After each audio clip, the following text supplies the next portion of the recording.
Thank you all for being here. It's exciting to be in a room with so many people who have inspired me over many years and who I collaborate with now to realize this vision. The idea that radiation can be used not to destroy, but to change the way brains behave is an old one. Now, radiosurgery traditionally, my disclosures. Yes, I am conflicted. ZAP Surgical, I'm an employee, have stock, IP. Stanford University, I have IP on optogenetic work, electrical brain stimulation, ultrasound, just about any way of neuromodulation. I've worked in the area, have ties to the VA, to the company Circuit Therapeutics, MapLife, Acoustic Bio, Brainsway, and Cardinal Health. And we're going to talk about procedures that are not FDA approved. So here's back in the 1990s in Stockholm, a young Dr. Adler and a young Christer Lindquist using a gamma knife. And the old paradigm was to affect the function of a circuit by frankly truncating it. So this, by analogy, I've done the simple electronic circuit here with the red LED. If you wanted that LED to turn off, one thing you could do to that electric circuit is just break it with a pair of clippers or a scalpel or a gamma knife. And yes, that would turn off the light. We believe that neuromodulation may offer a more sensible way to do the same thing. What if instead of breaking the circuit, we could simply turn the potentiometer, turn the volume control on the stereo up or down?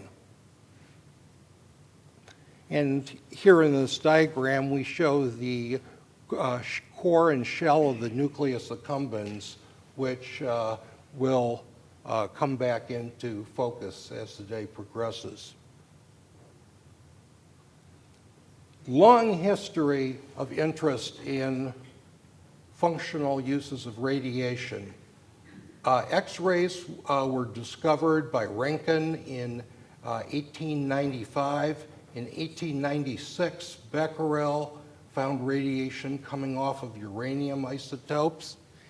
And by 1896, Russian groups, including Tarkhanov, are already talking about physiological action of X-rays on the neurological system. There's an implication here that this is about living cells, not about destroying cells. We find early on in the Russian literature that radiation to the central nervous system of a frog can cause seizures. Is this neuromodulation? Most likely. Of course, this Russian work heats up through the Cold War, but in 1946, the US goes online with the Medline database, and it becomes easier to track work going on. We see Nair and colleagues in 1963 show that there's an anticonvulsant effect of a large dose of radiation, 100 gray, to the whole brains of rats. Sherwood showed that seizure threshold could be decreased with 5, 10, 50, and 100 and 500 gray, but that the clonus magnitude, the amount of movement, was actually decreased at the higher doses. Functional findings of radiation. Now, of course, this is whole head and we don't know whether it's neurochemical effects or direct neuronal effects or hemodynamic effects. Wamke showed interstitial radiotherapy changing the number of benzodiazepine receptors in the areas near the implants. Oya reported ventral intermediate nucleus of the thalamus ablation attempt that failed, but the procedure worked anyway.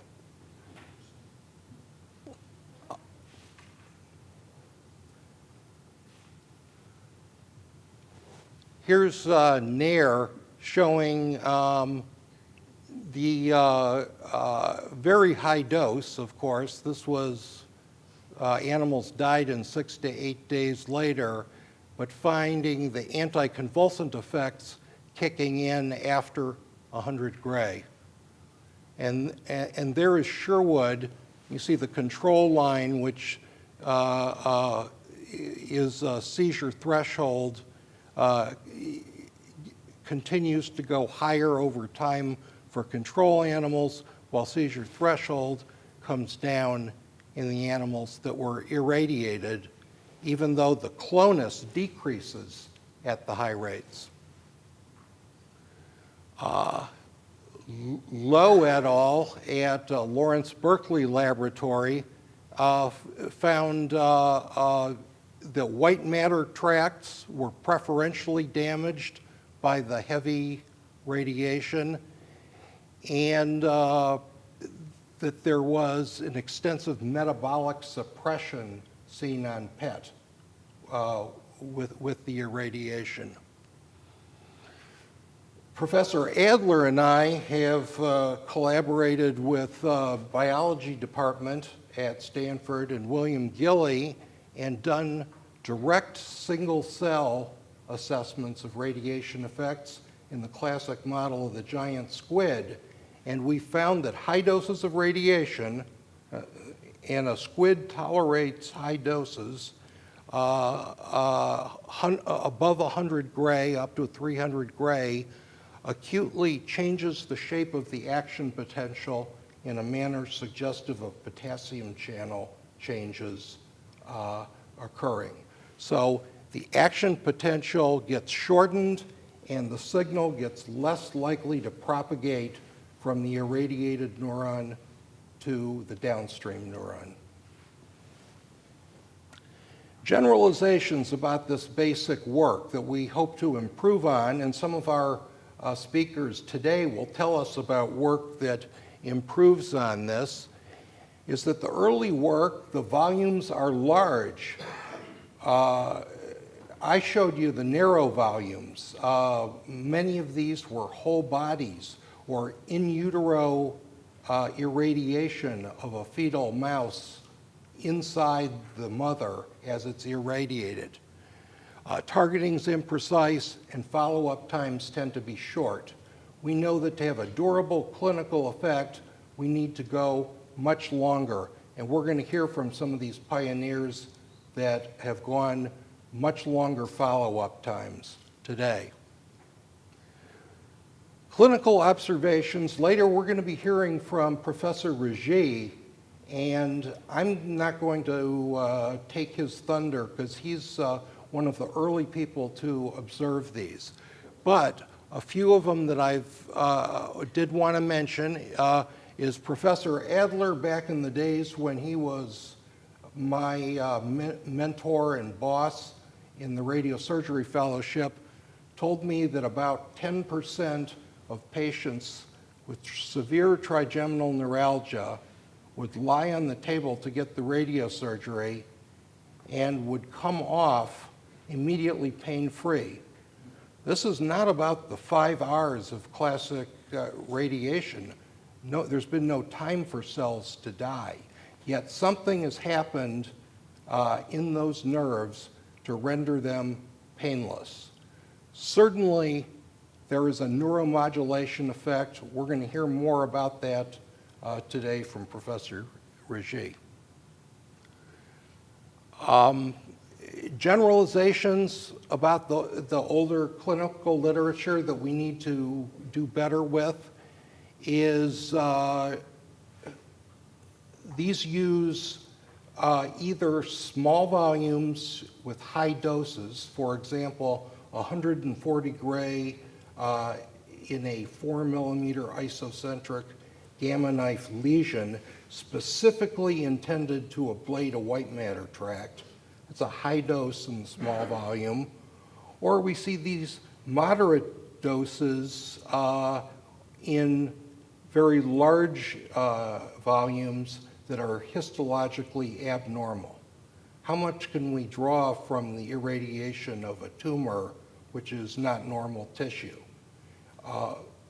We need to focus work on histologically normal but malfunctioning brain circuits. And we need to incorporate the brain network concept.